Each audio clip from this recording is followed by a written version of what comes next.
What's up, D-Gens? This is Locked In. As per usual, I'm your host, Mason Cameron, at PFF_Mace on Twitter. And with me, as always, my beautiful partner in crime, Vishaal Gupta, at Vishaal_Gupta95 on Twitter. Make sure you go follow him. He's going to win you a lot of money. V, we're back at it. You ready to make some? I'm so ready. This is going to be great. I'm excited. I love the big show. I still can't believe they just let us bullshit all day long, just talk about nothing. So it's going to be good. And again, joining us, I tried to keep him away, but we just can't keep him down. Vaughn Moore. What's up, Vaughn? Welcome back. How are we doing tonight? I'm great. I've done a little preparation. I got 2 picks that I'm like 99.9% confident on. And one major upset, because there's always that upset every week, and I got my pick, and I'll explain later that I'm excited about. We love it. We love excitement. Excited is probably my most used word on this show, so I love anybody that's excited about something. So we're 1 week down. We got many more to go. We're excited. We did over underdogs last night. Go check it out if you missed it. It's over on our YouTube and our Twitter page, or on our Twitch page, also on our Facebook. Make sure you check that out. We got a lot of good picks in there. And tonight we're doing the main event. We're breaking down all of our favorite bets for the week. And actually, we're going to start with the recap of our newest piece. Me and Vishaal actually do. I don't think I see anybody else do a piece like this, but we intentionally go head-to-head on picks every single week to see who comes out on top. And of course, just like when an unstoppable force meets an immovable object, we always clash. And we came out 1-1 each of us last week.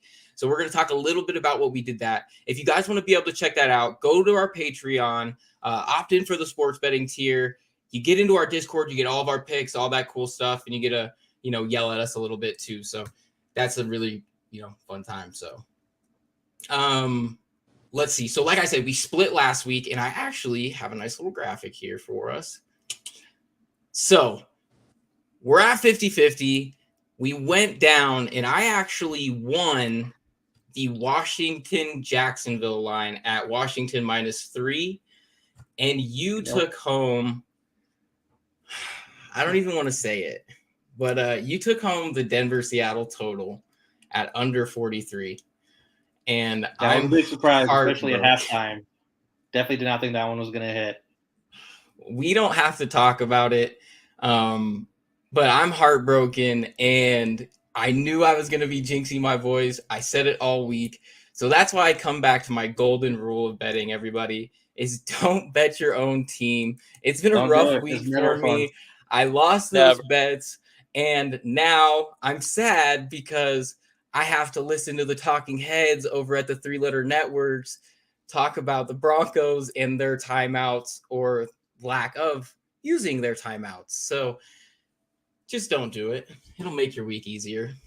So anyway, to start, we have this week a head-to-head matchup that me and V picked out of Miami at Baltimore. Baltimore -3.5. V's on the side of Baltimore at -3.5. I'm taking Miami at +3.5. And I'm going to start this out this week because I think a lot of people forget that these two teams played last year in week 10. Miami shocked everybody, winning 22-10 as a home dog.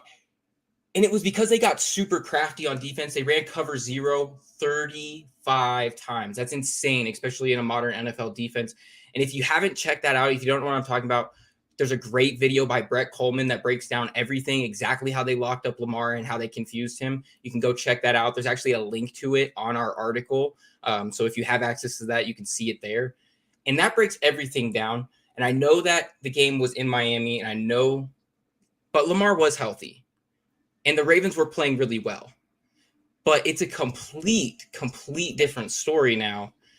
And I don't know that I see it. Hold on 1 second for me here.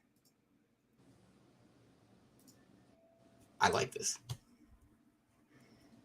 So this is another great point that we're going to get at here that Globby puts up.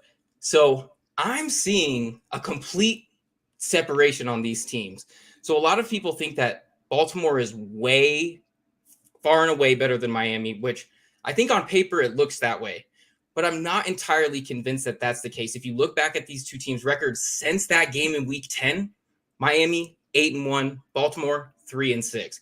And I know that Lamar was hurt for a bunch of those games, but as my guy Globby here says, the Ravens cornerbacks are all hurt now, and they were pretty bad last year, and they still have yet to prove that they're going to bounce back this year.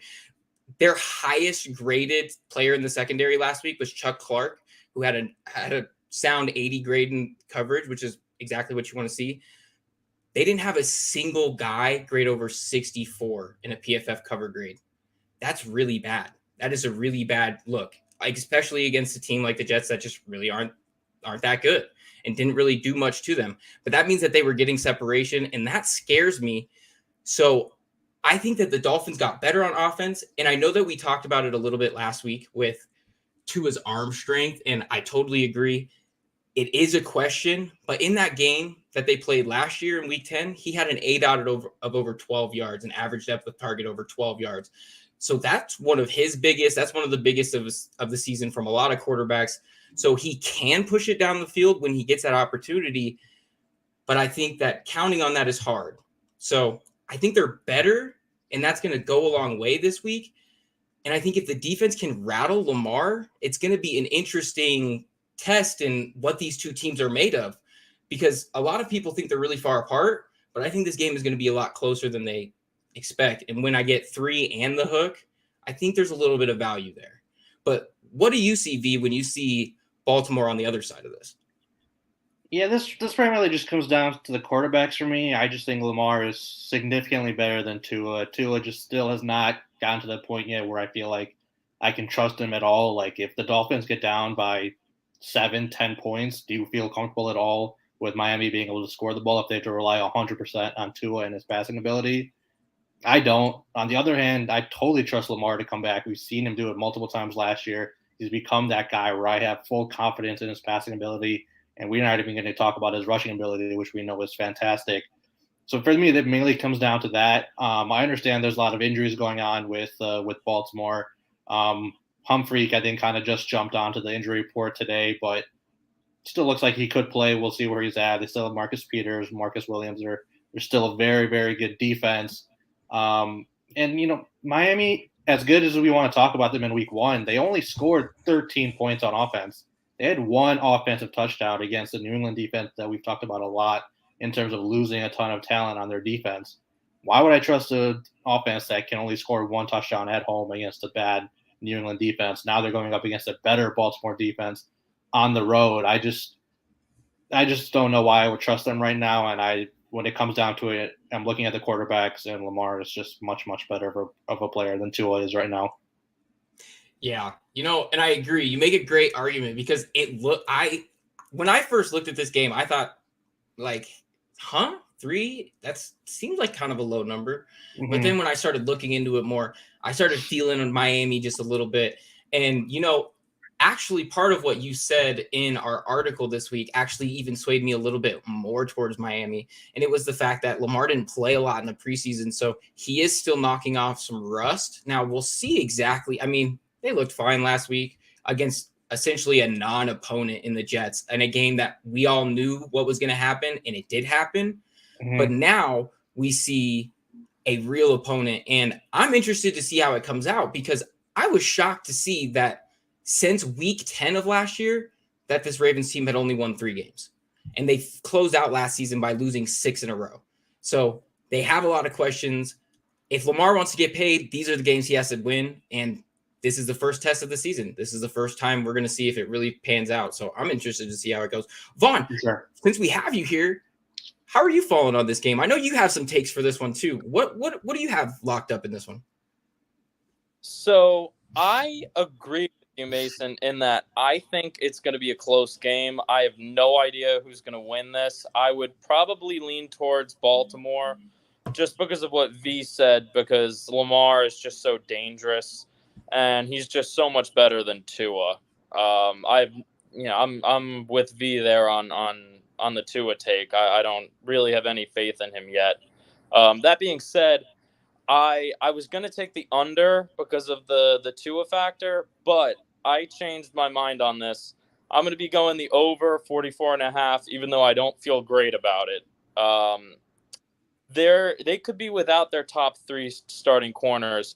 Marlon Humphrey's been hurt. He didn't practice on Friday, and he's missed practice all week. So even if he plays, he's not going to be 100%. Brandon Stevens, their third corner with the Kyle Fuller injury, who's out for the year, also did not practice on Thursday or Friday and is questionable. He might not play. And then Marcus Peters is also on the injury report, questionable, with limited participation in practice this week. So he's not going to be 100%. I love Marcus Williams in the back end. I think he'll probably get an interception from Tua when he tries to gun it downfield. We'll see what happens there. But if all of those players, if none of them play, let's say, they're down to their 5th and 6th string corners starting the game, which sounds like a disaster with Tyreek Hill and Jalen Waddle coming to town. I think Tua, with my concerns, I also think that he's good enough to take advantage of a depleted secondary like that with his 2 superstar receivers. And on the other side of the ball, I expect Lamar to generate enough offense against a defense that's just fine in order to reach the over here. I have no idea who's going to win this game, but I'm going to go with a final score of 24-21 on a last-second field goal. Nice. I like that. That's works. A good breakdown. I think that works. Yeah. And our guy Globby chimes in here with Lamar actually having struggled with his passes of over 20 yards last season too. So, it's going to be an interesting bout. And you know what, Globby? He's really good in week 1, though. I think if you look at his deep passing in week 1, he hit a bunch of deep bombs, including the one to Bateman. Right. We'll have to see. I have to agree. I think that some of that might have been lack of target of like talent as his targets, and we'll see exactly how it comes out moving forward. If he wants to get paid, like those are the questions he has to answer for sure. And Globby, you hit me up on Twitter, man, and we'll chop it up, and we'll definitely cash out this Miami plus 3.5, my man. So I'm excited for that one. And then on this other end of our NFL versus picks, we matched up with Indianapolis and Jacksonville. Total of 47 at the time of writing. That has plummeted in your favor, V. That is now down to 45. Why don't you tell the people exactly why you're on this game here? Yeah, I saw this at the beginning of the week, and I really like this pick. It's just I don't think either offense is very explosive. I was kind of surprised to see this number as high as it is because it kind of implies that they think both teams can score 3+ touchdowns, which I just don't see. We saw how badly the Colts struggled last week against Houston. They had 3 points heading into the fourth quarter. They got a nice little late rally, but the offense just didn't look great. They're not explosive at all. And on Jacksonville's side, you like Lawrence. He can do some nice things. But right now, at this point of his career, he's still very erratic. He's going to turn the ball over. He's going to miss some throws. It's just neither offense for me feels very good, and I just don't see them being able to have enough explosive plays to be able to go over on this one.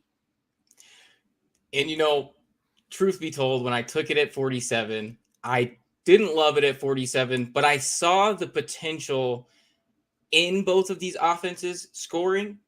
I think that I questioned the Jags in week 1 live on this show many times. And then they actually surprised me with how well they had played, and they just kind of gave it up at the end. And that wasn't so much. Yeah, they were. I think that out of a first outing, I saw a lot of what I wanted to see. And so I was positive on them, and I still kind of am to a degree. And when I looked at this game, I thought, oh, this is a little bit of a similar makeup to Washington as the Colts might have. But then that kind of fell apart. The injury report turned really sour. Shaq Leonard is actually out this week after practicing all week, which was a positive for the over, in my opinion. But now you also have Alec Pierce out. You have Michael Pittman. He's out. Yep. it's just not really swinging that way anymore. So unfortunately, V, I'm contractually obligated to keep the over here. Yeah. But quietly, I'm going to concede this one to you, and we're gonna move right along here, and hopefully not run into any big fumbles like that. I love my freebies. I'll take them wherever I can take them. There we go. Wait, Michael Pittman's out? Michael Pittman. Actually, he hasn't. I think I misspoke. He hasn't been declared out yet, but he had 2 DNPs, I think. Yeah, I think he missed practice today. I think he missed practice today. So he's looking like he's not going to be able to play. Now, he might be getting the superstar treatment where they're like, hey, don't worry about it. Just if you can play, you can play. But I'm not going to bank on it, and I'm not going to put my money behind that. The injury report gave me enough to be like, I'm away from that. So I'll tell you what, though. If you're looking at daily fantasy, Paris Campbell is a guy to watch out for this week. There you go. We make money everywhere. We're not just bettors. We make it everywhere, folks. So now we're going to head into the games. That wraps it up for NFL Versus. If you don't know what we're talking about, definitely go and check it out. It's our piece over on importantnonsense.com. Myself, my partner in crime right here, Vishaal, we go head-to-head every week. It's a lot of fun. So far, we're locked up, and I've given a free one this week. So hopefully I can even it out, and we're going to stay locked up headed into week 3. But, keep it posted with us. Check that out. Now we're going to head into some games, and the first game of which is actually a game that we all took, but we actually ended up on different sides of this one too. So it's New England at Pittsburgh. Me and V, we like Pittsburgh at +2.5. Vaughn likes New England at -2.5. Let's start with your take, Vaughn. What are you seeing when you see this Pats team? What gives you confidence, and why are you taking them laying the points here? So, TJ Watt, his injury is going to take away from the heart of this defense. He's the heart of the defense, and he was messing plays up, every drive last week for the Steelers. I'm not sure, if he doesn't play last week, I'm not sure that the Steelers win that game.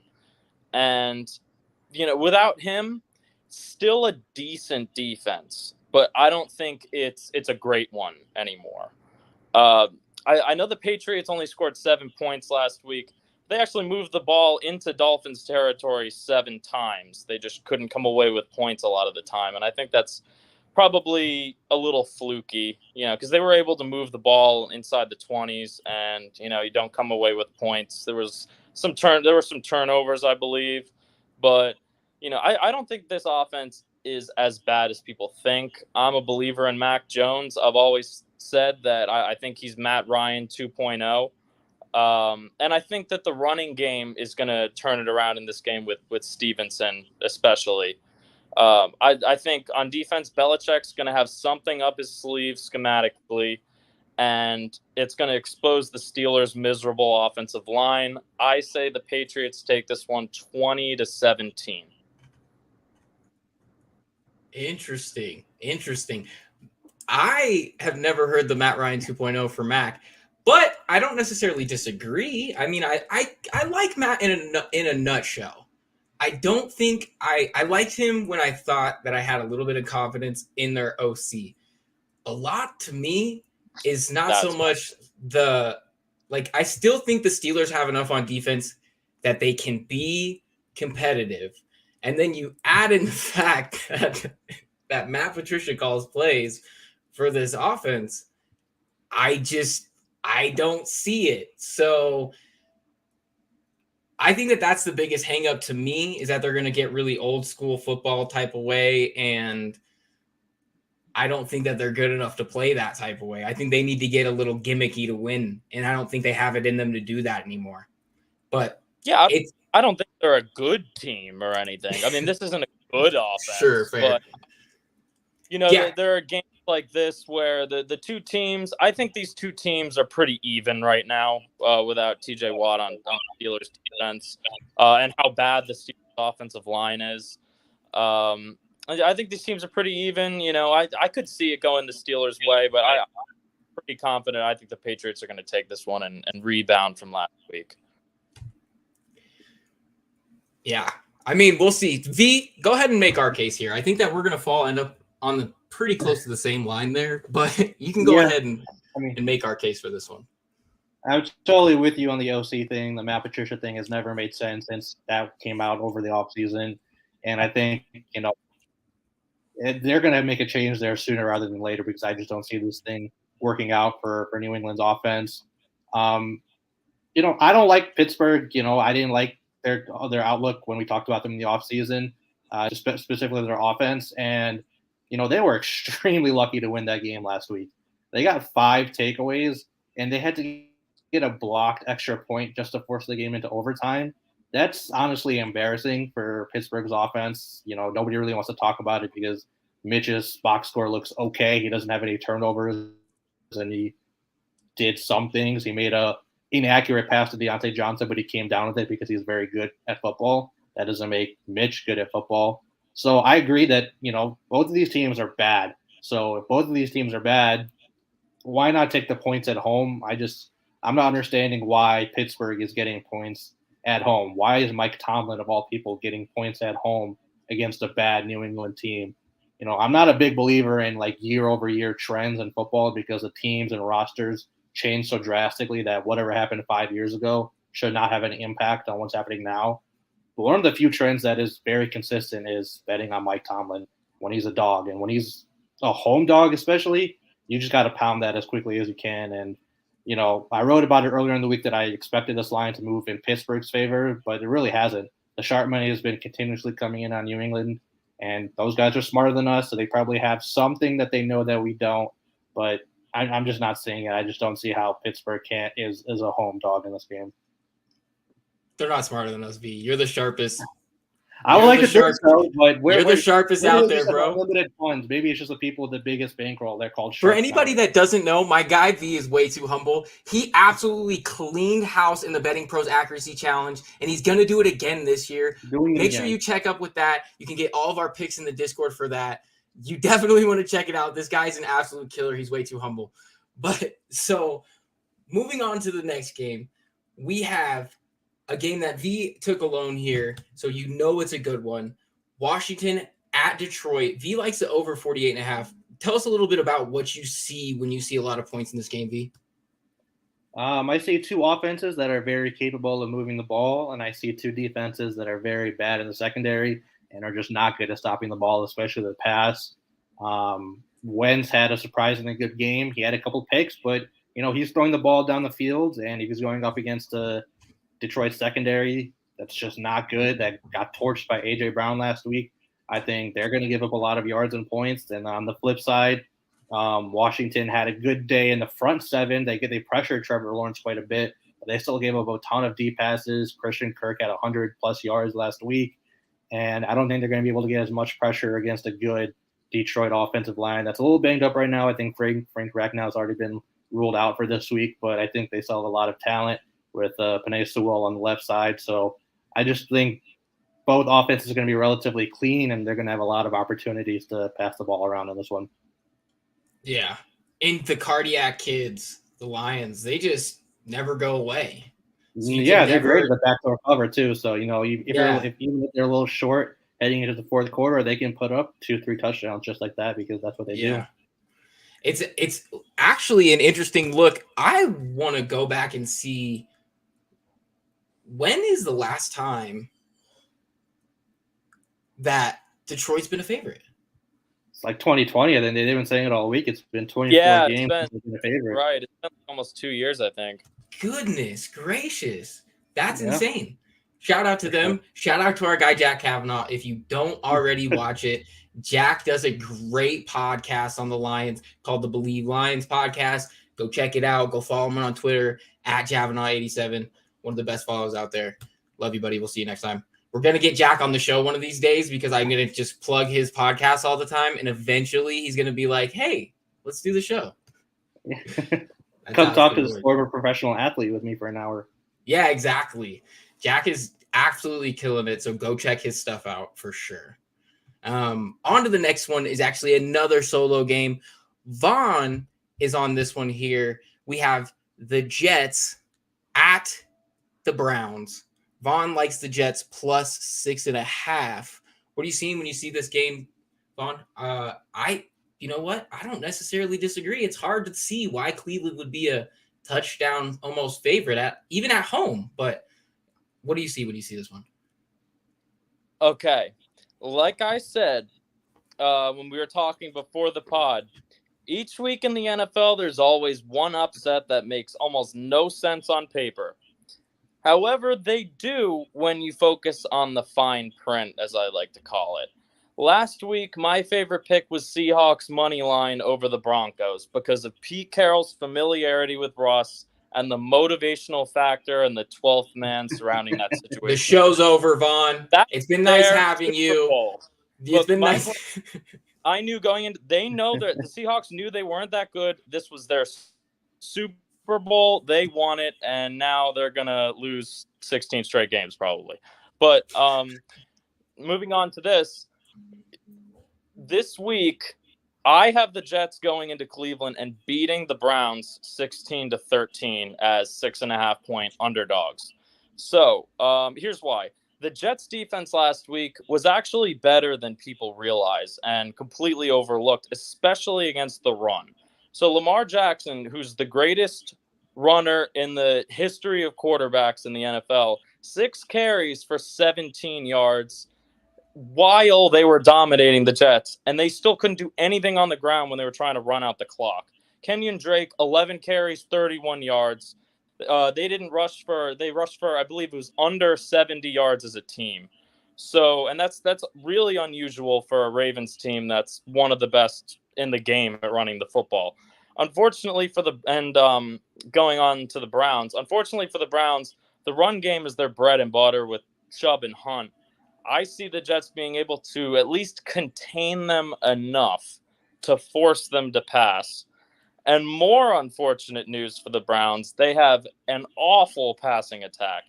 I see Brissett, who was about to get benched last week for Josh Dobbs, if you don't remember that, imploding in what seems like an easy matchup.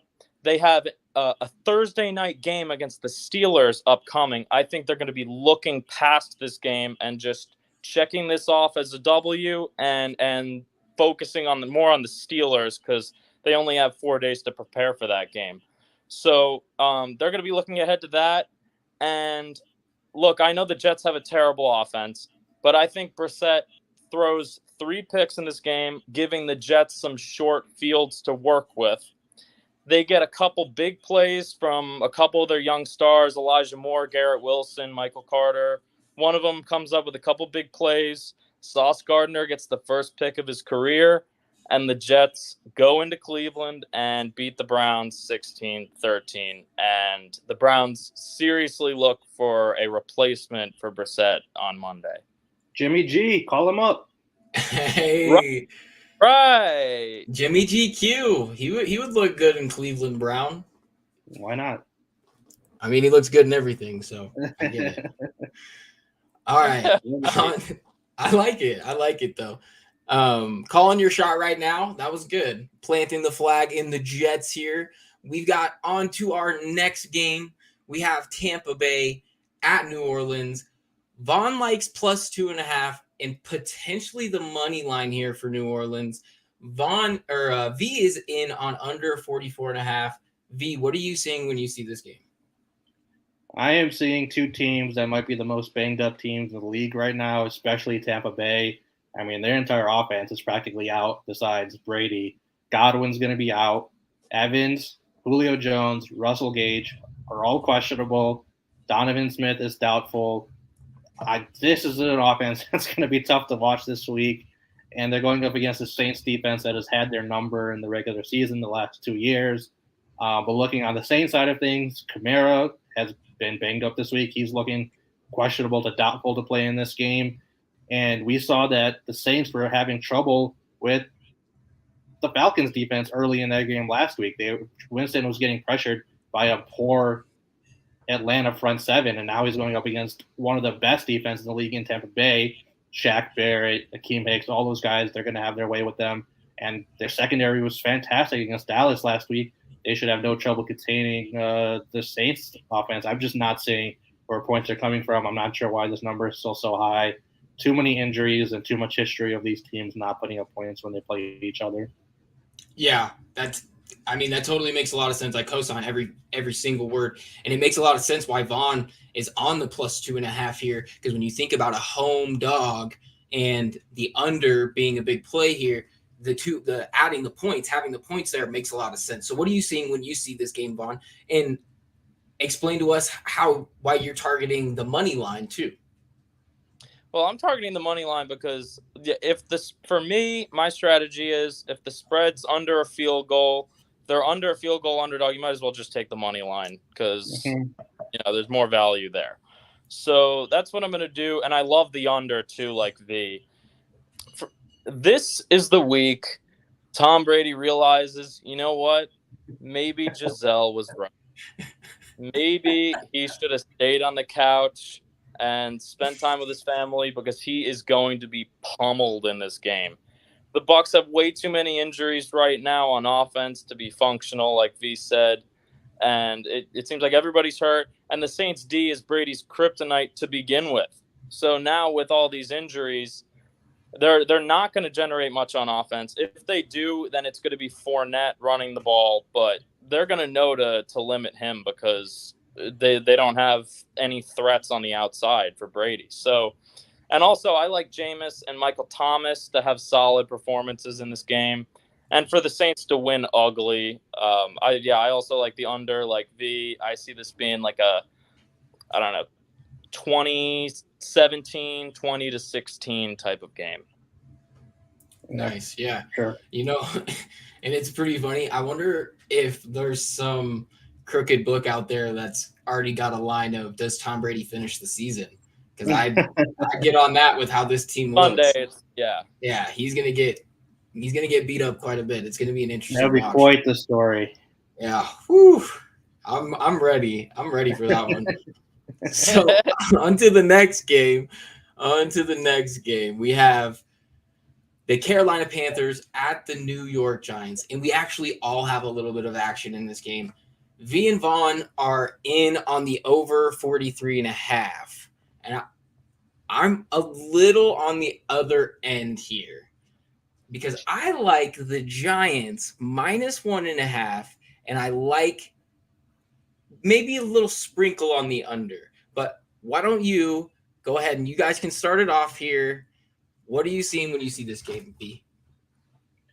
I'm just seeing a couple bad defenses and a couple offenses that are not great but have explosive players where I think there could just be a lot of big plays happening in this one. You have Saquon on the Giants side. You have Christian McCaffrey and DJ Moore for the Panthers.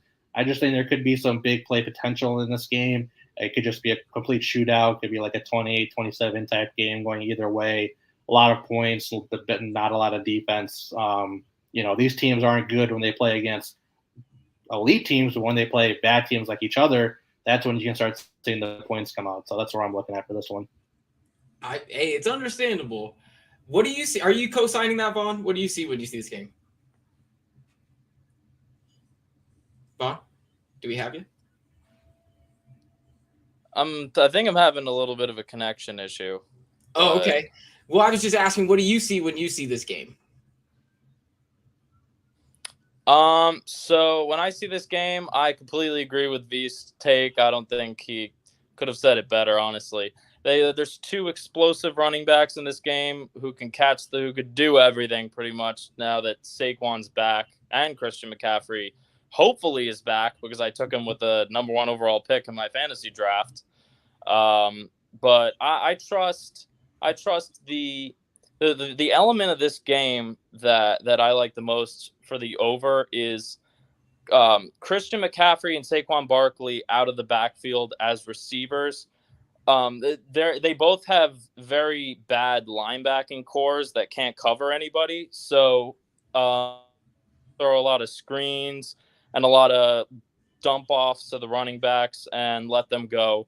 And there's, like V said, I see a lot of explosion here and a couple defenses that have not been performing well. I also like the over in like a 30-27 type game. I think Baker, puts the Panthers in field goal range at the end of the game. See, and I don't completely disagree. I think I'm right there with you. I just see it working out a little bit differently when I think both of these backs are obviously going to be the biggest pieces of this game because frankly, they're the only pieces for both of these offenses. And I don't really think either of these defenses are great, but I also think that the coaching staffs for both of these offenses are scared to death of letting their quarterback really have at it. And I think short passes, I think run game. And when I see that, I think a lot of under. Now, 43.5 is not a terribly high number. So it's not the hardest number to go over. But when I see it, I think that I see a lot of ball control on both teams because what are they going to do? They don't have a lot of other options.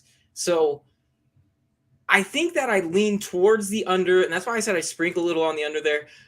But I definitely lead towards the Giants being -1.5 here because even though both defenses are bad, Carolina is in a world of their own in how bad they are. Last week, Carolina gave up 6.87 yards per carry on designed runs. I think you could pencil Barkley in for $1 million this week. That's why I loved him on our Over Underdog show. If you didn't watch that, go check it out on YouTube. And that's why I like them here because I think that Dabble has a idea of how he wants to use his best player, and he executed it in points last week. So I'm excited to see how this one comes back, but we'll definitely see. Hold on here. I definitely think this could be the most exciting game from the 1:00 slate this week. Yeah, I agree here. And I think we've got Vaughn back. Vaughn, are you doing okay? Yeah, so my Wi-Fi wasn't working before, so I was on data, and that's why it was kind of glitching out. But now my Wi-Fi is working, so we're back. Well, it's all good. We keep it rolling, so if anything happens, we roll with the punches, so it's okay. Don't worry about it. But we do go on to our next matchup here, and it is the first matchup of the afternoon, actually. I think, wait, let me check. What's that say? Yep. First matchup of the afternoon. Cincinnati at Dallas. Vaughn and V both like the Bengals to cover a touchdown. Vaughn, what are you seeing when you like this game? What? I mean, when I saw this line, I was like, I thought I was tripping or dreaming or something because the reigning AFC champions are only 7-point favorites against Cooper Rush. I mean, that makes no sense to me. I have to be missing something here. I have to be. I got to look at the injury report or something because for now I'm placing a massive wager on this game. Micah Parsons could be a problem for the Bengals offense, but he's just one player. And the Bengals still have an incredible offense. They have so much explosion. I think the offensive line is going to get back on track soon. They didn't play. This offense didn't play in the preseason, so I think that's why they were a little shaky week one. And I think they get back on track this week against a very below average Cowboys defense, in my opinion. Mediocre, below average, whatever you want to say. Because I think Jaron Kearse just got hurt too, so he's out. And yeah, I don't see much there. So, in my opinion, with the Dak Prescott injury and all the injuries they have, they might actually be one of the 5 worst teams in the NFL until Dak gets back. And I just think this line is blasphemous. There's nothing else to say about this game. I'm going Bengals over in a blowout. Yeah, and sadly, one of the things that's going to be a common theme of this show moving forward is fading Dallas because the public is always heavy on Dallas for some reason. Makes the line super weird. I know that me and V have been making a lot of money off of that over the years. So, Sure. I mean, let them keep going. How's that Dallas under looking right now? Pretty good, huh? Season total, yeah. Yeah, looking pretty good. And, it's like we talked about when we broke all that down, is that this roster got worse. And overnight, they got even worse because now they don't have a quarterback. And that really highlights exactly what you just said, that this is a bottom 5 roster without the quarterback. Let that sink in. let that sink in, Jerry. Your team sucks. You got to get better, or it's going to be you're going to have a bad time. And you know what you don't do? You don't hire Mike McCarthy to be your head coach, because all he does is make things 10 times worse. I think we've been trying to tell him that for 2-3 years now. Dude's not listening, and I think Dallas fans have a real fear that because of this Prescott injury, that's an excuse to keep McCarthy around, because what else could he do? He didn't have his quarterback for a large part of the season. If they keep McCarthy beyond this season, it's just an absolute disaster. You wasted all of Dak's prime years. It's just a bad situation. And the line movement on this game was very interesting. I think when we got the Dak injury news, it jumped all the way to 7. It moved up to 8.5, and now it's back down to 7. So it's kind of going up and down a little bit. It's very interesting, but I'm with everybody here that I don't like this Dallas team at all. Cincy's defense was actually surprisingly good last week, despite turning the ball over 5 times and allowing short fields for Pittsburgh. The Pittsburgh offense only scored 16 points in regulation and overtime, so they did a good job. They weren't able to get takeaways, but they just held them in check and didn't allow too many explosive plays. And now you go to a Dallas team that was bad with Dak. I mean, Jerry Jones said it himself. This team was bad before. They were playing bad before Dak went down. What is Cooper Rush going to do? Yeah, he had 400 yards against a bad Minnesota team last year. But this is a much better Cincinnati defense than what Minnesota had last year, and I'm just not seeing anything. Burrow was, despite having the turnovers, was very impressive late in the game. He has the ice in his veins. He hit that last second touchdown to Jamar Chase with no time left. He's still a fantastic player. So I have no worries about the Bengals covering in this one. Yeah, absolutely. It's, and it's one of those lines that I think that Oddsmakers, in a way, put it at a number, the public moves it, sharps move it, and by the end of it, nobody knows who has the edge on this line, because there's expected value on one end and there's common sense value on the other, and it just doesn't make a lot of sense. So I think that's why this line has been really goofy, and I totally agree with you guys. 7, even on the road against this Dallas team. I mean, pencil Dallas in for a top 3 pick. Like, it's easy as that now. So who is betting Dallas in this game plus 7? Like, you'd be surprised, Vaughn. Doesn't make any sense to me. I have met the Dallas Cowboys fandom across the country.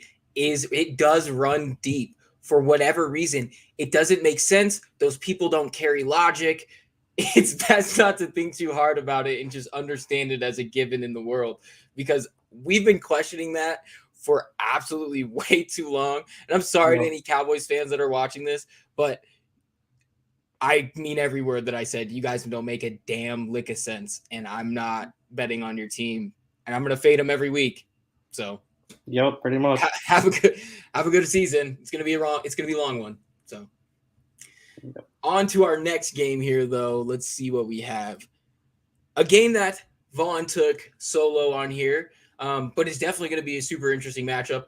Arizona at Las Vegas. Vaughn likes the over 51.5. That's a big number, Vaughn. What are you seeing when you see this game? I see 2 very below average defenses and 2 very above average offenses.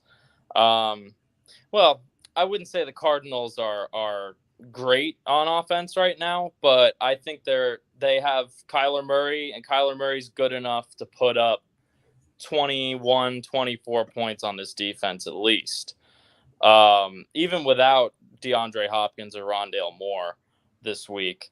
And the Raiders have Devontae Adams and Derek Carr. I think that those 2 players are enough here with, I mean, I don't think I can name a single corner on the Cardinals other than Byron Murphy. And I don't even know if Byron Murphy's playing. So I see this as a very high scoring, explosive game, like, 45-38 or something like that. Just a really, really fun game to watch. This is one of the games that I'm really excited for sure. Yep. Yeah. And, I've always been of the thinking that the players on the field mean more than the guys that coach the team. But there's just something about, like we talked about earlier with Tomlin, where it's hard to bet against him in certain situations.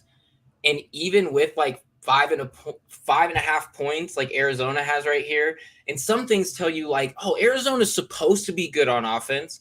But I think the exact opposite happens with them with Cliff Kingsbury. He's king grifter. I know that a lot of the guys that, right over here at IN have been hammering this for a long time.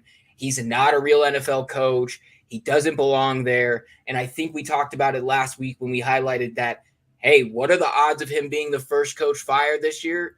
I'd get close to that. I would go and hammer that line because I think he brings his team down. And they were horrendous on defense last week. Absolutely one of the worst defensive performances I think I've ever seen. They couldn't cover anybody. They couldn't stop anything. It was embarrassing and bad. And they weren't all that much better on offense. So when I see this game, I think that in a positive, I think Vegas can be a better team. Like they showed more. But I don't trust Arizona in any sense of the word to like stumble into 20-something points because I just don't think they have it in them anymore. I think that Cliff is gone by week 6. I would be way more surprised if they keep him past that. So that's what I see. V, are you seeing anything when you see this game at all? I'm probably just kind of going to stay away from most of these teams until I learn more about them. But I think in general, even though the Raiders lost last week, I think they're the better team for sure. I think it should have been a little bit closer than even the 5 was. Carr had a pretty easy touchdown early in the game, but he was a little behind on the pass to Darren Waller, and they had to settle for 3 instead of getting a touchdown there. So I think even though Carr had some bad turnovers, he's still very good quarterback, and I think they'll be able to score pretty easily on Arizona. The question is, I think, like you guys would say, what is Arizona going to be able to do on offense? They just got to figure something out. They still have pieces. They still have Marquise Brown. They still have James Conner. They still have Kyler Murray. They should be able to move the ball and put up points. But I think I just got to see it from them before I want to put any money on them or any game they're involved in. And for what it's worth, the Call of Duty Modern Warfare 2 beta comes out tomorrow for a lot of people. I'm fading Kyler Murray this week, boys. That's goodness. All I need to know. That's all I need to know. Analysis. Thank you, Reddit. All right. So we have just a couple more left. And these are actually heading into the primetime games. We have a few primetime games this week, and we're highlighting a couple of them. V, you are taking Buffalo at home against Tennessee -10. I had a feeling you would like this line. Mm-hmm. What are you seeing when you see this illustrious Buffalo team and these imposters over in Tennessee? What are you seeing when you see this game? I'm just seeing a Buffalo team that I'm not going to fade until they give me a reason to fade them. I mean, could you talk about a better performance than they had in week 1 on opening night? I mean, it was just a beautiful thing to watch. I mean, it was awesome. Love Josh Allen. I mean, there's nothing on Tennessee right now that makes you think that they can keep up with the explosiveness of what Buffalo's going to do. They just don't have the weaponry. I think they did better than I expected them to do last week against a bad Giants defense, but it really wasn't all that explosive. They were kind of methodically going down the field and then putting up points, even though it was only 20 by the end of the game. And I don't think that's going to be a good enough strategy against this Buffalo team. I think you have to have the ability to move the ball down the field at a very high rate to be able to keep up with them, and I just don't see Tennessee being able to do that. They're going to be down big. They're going to be relying on Tannehill to, keep up and score, and I just don't think that's going to work out very well for them. So, I think I'm just going to be taking Buffalo until they don't cover, to be honest. There's no reason not to right now. That's a good strategy. I was just saying the same thing. And Vaughn, I know that this is your team. So what are you seeing? Yeah. You don't have to bet on them because, like we said, it doesn't always go well. But what do you see when you see this game? Yeah, so I can't bet the Bills spread because then when I watch them, if they don't cover the spread, I'm gonna be like sad. Right. Even though they won. Because my team won, so right. It takes away from the happiness that comes from a victory. Exactly. So I'm not doing that. And What? I mean, the Bills' money line is what? Minus 5,000? Like, Yeah, Something like that. $1 million. Yeah. yeah, a million. So that's not worth it to me. So, yeah, I'm completely staying away from this game. I mean, yeah, I don't like anything there. So I'm Yeah. staying. And the biggest thing for me on this one, why I think even at an enormous number like 10, where alarm bells go off in the heads of a lot of bettors who see great team in Buffalo, imposters in Tennessee like we do, but they're scared to hammer the -10. It's understandable. I get it. But something that I would highlight here is Thursday night. The Buffalo Bills played 10 days ago, or 10 days from when they kick off again. They'll get 10 days of rest. And they're going to be at home and in prime time. And Home the best opener. team in the NFL. Home opener. Wrap it up. It's one of the easiest 3-score leads you'll get all season. I know we said that last week, and it happened. We hit it with the Ravens and the Jets, and now you're going to get the same damn thing with this game. So go ahead. Don't be afraid. Go hammer it. You'll like it. Unless you're from the greater Buffalo area, then don't. But we'll get that. We'll cross that bridge when we get there. I'll tell you what. I would, if I'm someone else, I'm taking Bills -10 too. If I'm someone not a Bills fan, take Bills -10 and run away with it for sure. Exactly. And then the last one, that actually is one that I'm highlighting myself here, is Minnesota at Philly. I like Minnesota getting points here. Now, I get that it is only 2.5, so it's not really like the best number here. But I don't know. I don't see the same Minnesota team that we have come to know in loathe or love. I mean, I love to hate. I'm a hater at heart. So, I love to hate on them. But they're good. They're making me a believer in how they handled, granted, V highlighted this last week with Green Bay, but how they handled Green Bay, I was extremely impressed, especially on the defensive side of the ball.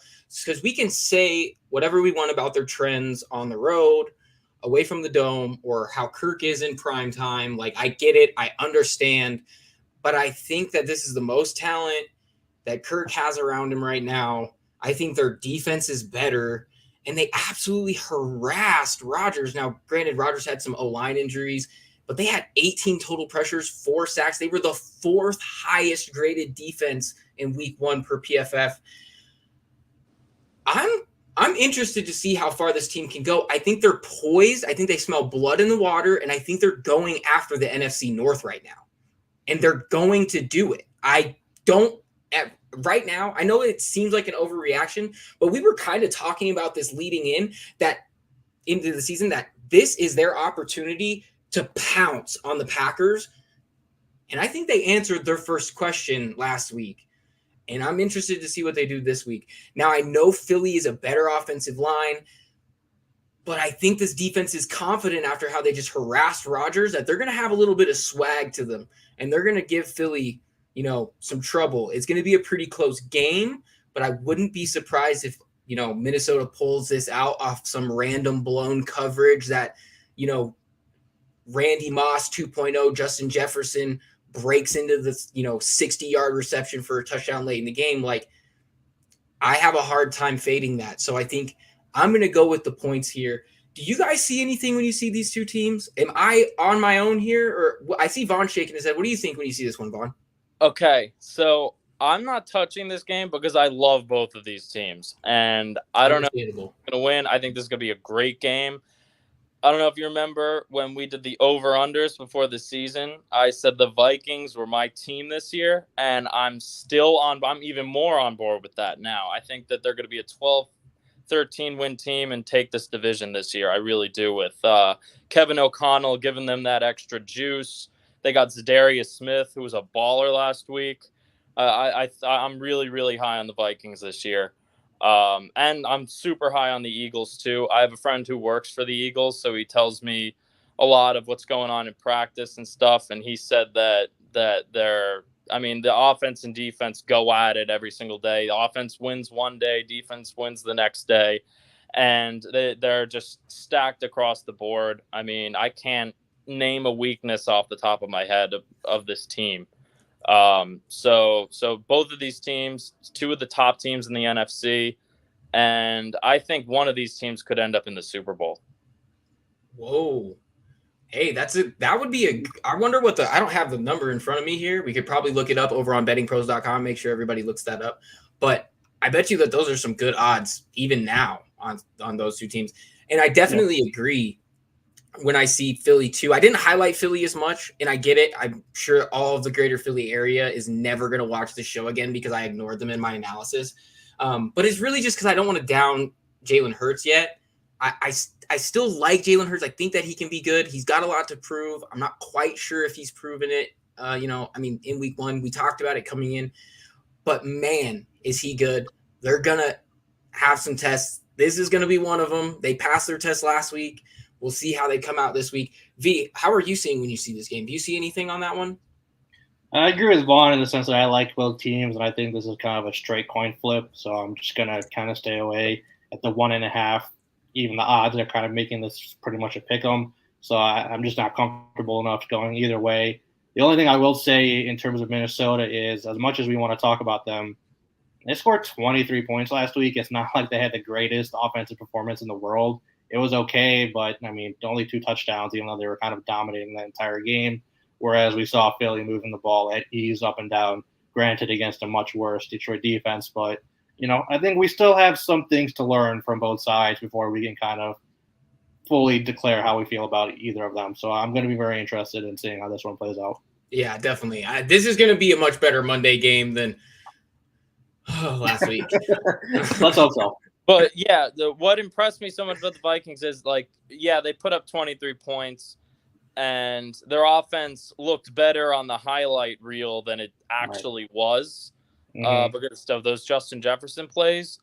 But you also have to think about how good that Packers defense is. I mean, that Packers defense might be – they might have the best defense in the NFL. We're going to get some better coaching because I don't know what defensive coach in their mind would leave Justin Jefferson open as much as they did. So. Right. I mean, Jair's is a corner that's not a slouch, though. That's kind of like when I think the thing coming out of this week was he wasn't actually on Jefferson a lot. They kind of moved him so much, and I guess they didn't want Jair traveling with him. So I think that's kind of they were able to. The good thing with Minnesota was they found the mismatch. They moved Jefferson around. That's going to be harder against Philly when they have Darius Slay, James Bradbury, CJ Johnson. It's going to be a little tougher this week. Sure. Yeah, that's definitely true. I think Justin Jefferson, it's time to shine. I know that his coming out party has already come. We already know he's here. Offensive player of the year. I mean, just bet on it right now. If you still have odds, just go ahead and throw offensive player of the year on it. It seems kind of locked up after week 1. Right. If you can go ahead and get it, do it. I don't know. I like to see because he did. You're right. He didn't. Jair Alexander didn't travel with him, but there were notable times when he beat Jair on third down in clutch situations where you're like, this guy might not be coverable. You might need to start doubling this guy immediately. And it almost gets you in a trap when you have so many good corners because you're like, my guy's got him. My guy's got him. My guy's going to lock him up. And then when he dusts you for 6 for 120 and, 2 touchdowns, you're like, hey, maybe we should have put somebody over the top. Yeah. So it's one of those things that hey, there's ways to beat elite receivers out there, but is your coaching staff going to have the balls to do it and the humility to do it, to say, hey, my guy needs help out there? It's going to be something that's going to be great to watch. Thankfully, like I said, this is going to be a really good Monday game. And that about does it. That about wraps us up for week 2. And we'll be back again next week at the same damn time, so don't miss it. I am again going to be taking attendance, so Globby's going to be there. Globby's going to hit me up on Twitter. It's going to be a good time. Also, check out all the work that the IN betting team has coming out over at importantnonsense.com. We have a lot of good stuff dropping. Vaughn's piece last week was great. He's got another one coming out this weekend. Me and Vishaal hitting the NFL verses every single week, so you can check in on that. And make sure you join our Patreon to get in our Discord, because a lot of the action on game day happens in there. We throw in random picks that we find. You know, we're going back and forth. It's a lot of fun. So definitely check that out. And yeah, I think that about does it. Got anything for any parting words for the people, V? I just follow your sentiment. Join the Discord. I had the Chargers +4 in there yesterday. That cashed miraculously, it feels like. That was a fun one. So definitely jump in the Discord and see what we got to say. Yeah, that was a heart racer. I was actually getting ready to hop into Warzone. I was like, I texted my squad and I was like, this one's over, boys, load it up. And then all of a sudden it was not over. And I had to go back out, but I'm right there with you. Any parting words for the people, Vaughn?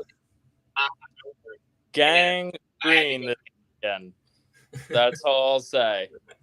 Look, I hate the Jets, but that's my shocker of the week. Every time we have this podcast, I'm gonna pick like a big upset, and that's gonna be my upset this week. Look, I could be on freezing cold takes on Monday, but that's what I'm going with. Hey, we're gonna clip it and ship it. It's gonna be in our Twitch highlight reel here. So it's been good, and until next week, everybody, keep up the nonsense, and we'll catch you next time.